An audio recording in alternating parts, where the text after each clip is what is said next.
Welcome everybody. My name is Thom Tillis. I'm Senator from North Carolina, and also the Republican leader of the Senate NATO Observer Group.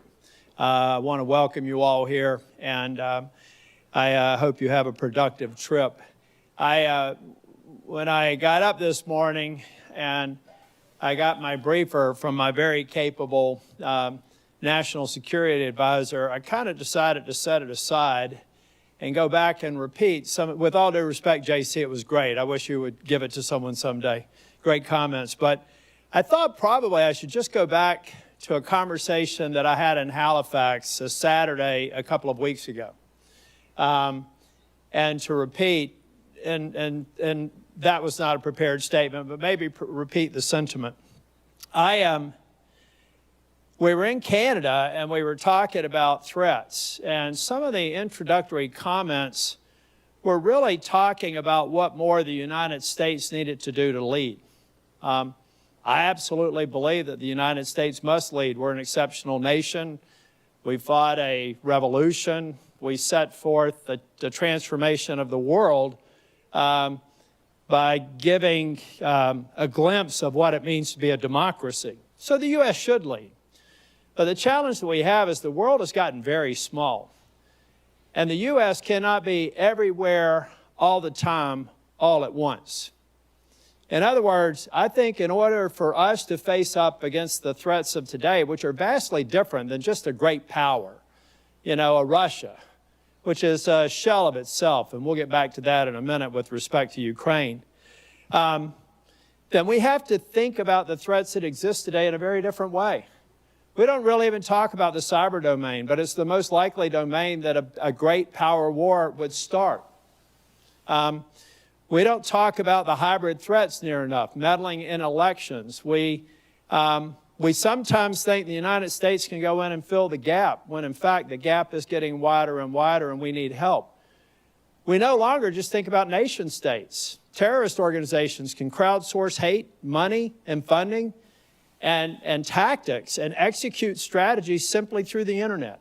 So we're in a very different place, and we need to recognize that, and recognize that every democratic nation who's looking to the West has to play a part. Now, I also have to say that I was focused and very, very frustrated with my family members in NATO. I grew up in a family of 6 kids. How many of you grew up in a large family? Right? So you probably argue with some. You may even go a year without speaking with some. You know, you go back and forth, you throw elbows. But I don't know about your family. I've got a sister who I'm actually glad doesn't live in North Carolina, because I'm convinced that she'd be knocking doors and campaigning for my liberal opponent. So NATO is like a big family. It's diverse. We have different opinions, and at times we have different ideologies. But does anybody really think if anyone harmed one of my brothers and sisters that I wouldn't move heaven and earth to protect them? And similarly, does anybody really believe, despite the crap you can hear from certain people, does anybody really believe the United States wouldn't be there for our partners and allies if they needed us? Well, the answer is absolutely not. We would be there.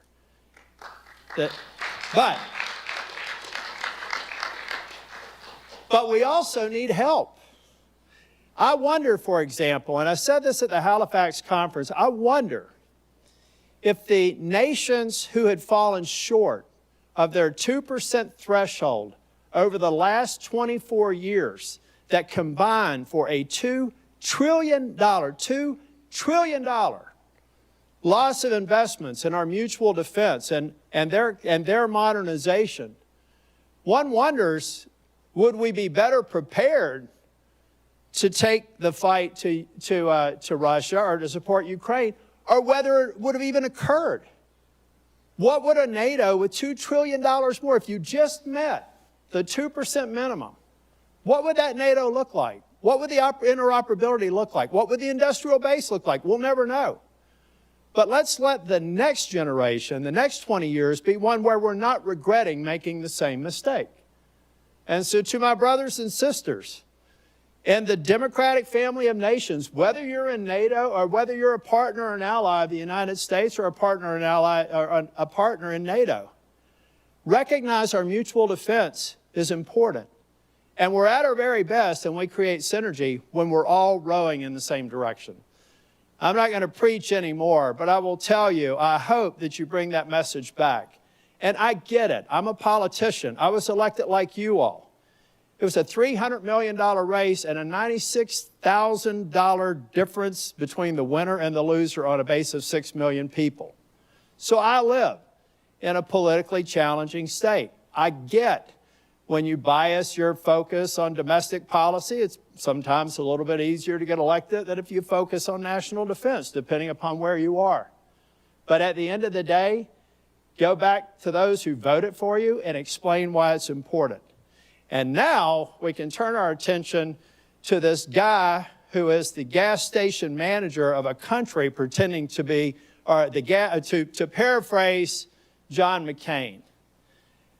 Vladimir Putin is the gas station manager of a country, of a gas station pretending to be a country.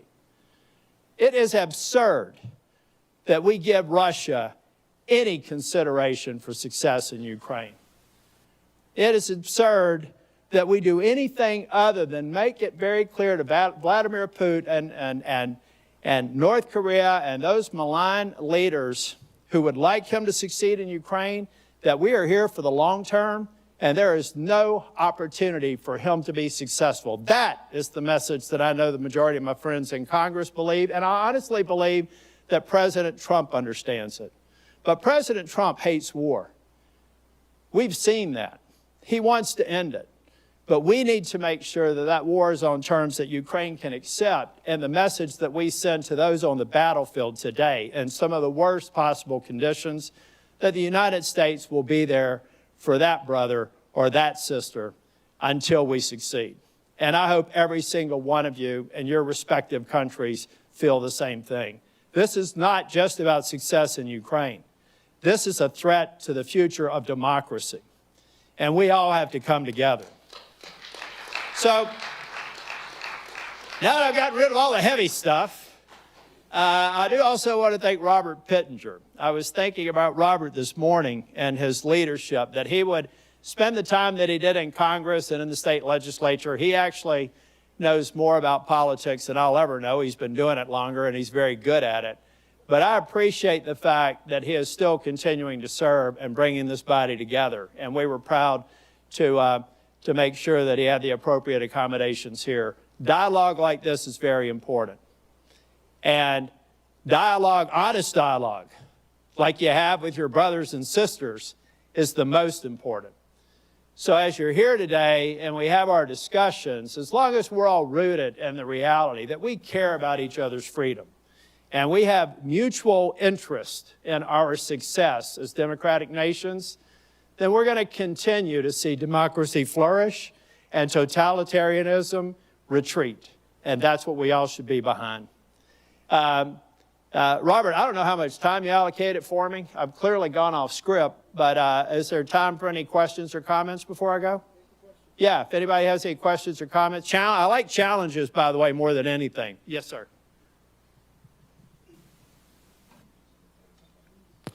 Thank you, Senator. I'm Senator Titus Corlețean, Chairman of the Foreign Relations Committee of the Romanian Senate. And I took the floor just to thank you, because you are one of the strongest supporters of having the vision of an appropriate military presence of the United States also in my country. Without entering into details, but for those who are not necessarily aware about all the details related to the subject, the Black Sea region is an important mix of political security, transport corridors, interests, oil and gas resources, members of NATO, but also Ukraine, of course, the Republic of Moldova, Georgia, and of course Russia. And as far as I know, the Black Sea nor Russia will not disappear on medium long term from our map. So once again, thank you very much, Mr. Senator. Yeah, I should have mentioned, you know, it's one of the reasons why I talked about we can't be everywhere at once. There was a rebalancing now of U.S. troops in Romania, which frankly I disagree with. I think we have to have that forward presence. But I don't necessarily think that we should assume that that is a permanent condition. You have invested, Romania has invested in infrastructure that we should absolutely find a way to exploit and be very much a part of our front line against Russia. And so I think that we're moving through some rebalancing because we are trying to be as everywhere at once as we can, but that's something that's very near and dear to my heart. And I'm retiring. I'll only be in the Senate for 390 more days. But in that time frame, I am very, very optimistic that we'll settle down balancing and that we've got another opportunity to go back to make sure that Romania is well protected, but also that we make the investment that we need to. Yes, sir. Good morning, Senator. Thank you very much for your great speech. I want to take your attention to the other part of the world. I'm originally from Afghanistan, based in the U.S. from almost 20 years. Since everyone knows, the United States fought terrorism and extremism for 20 years and invested blood and money. But unfortunately, right now we're facing another challenge after 9/11 just a couple of weeks ago at Washington, D.C. All Afghanistan peoples who are living in America are very, very upset about the situation that's happening in United States, especially down at Washington, D.C. I'm trying to understand how we should fight these challenges, which is coming after 20 years back to the United States. Outside border of America, since we know the Taliban is a terrorist group and they are giving safe haven to all extremist and terrorist groups over in Afghanistan. 21 terrorist groups are having their base and headquarters and rebuilding themselves and giving messages for their supporters that we're getting ready for another challenges. So this is a question from me that how the Senate and the President Trump has an agenda that we didn't see anything about the counterterrorism and extremism, especially a single word about Afghanistan, that 20 years we fought, but there was nothing about in the national security strategy about Afghanistan. Thank you. I, for one, think it was a huge mistake for the U.S. to leave Afghanistan. We had 2,500 troops there. They were reasonably safe, and we were creating stability. We left too soon. I didn't think that we should stay there forever, but I think the precipitous withdrawal that was founded on an agreement with the Taliban signed by President Trump. But by the time our obligation to leave had been done, the Taliban had broken every single tenet of that agreement. So we shouldn't have left. Now we are where we are. But not only in Afghanistan, but in the Middle East and Africa. It's another reason why we need so much help for Europe to stand up and for the investments to be in our mutual defense in Europe so we can go elsewhere. We can be other places and focus more. You know, we've only got limited resources. We got budget meetings and continuing resolutions and things like many of you those of you who are in parliamentary bodies have to deal with, and we're constrained. And I think that we need to refocus on what is a growing and emerging threat of maybe they're not the same logo, maybe they're not ISIS or Al-Qaeda, but they are them under a different brand all over Africa, all over the Middle East. We have to have a more comprehensive strategy there. We need to continue to get relations between Middle East countries and Israel settled down so that we can really root out terror in an area that I don't feel like we've been present for the better part of 4 or 5 years now. And we need to reassert some influence in the area. I see Robert standing up. That's usually legislator speak for it's time for me to wrap it up.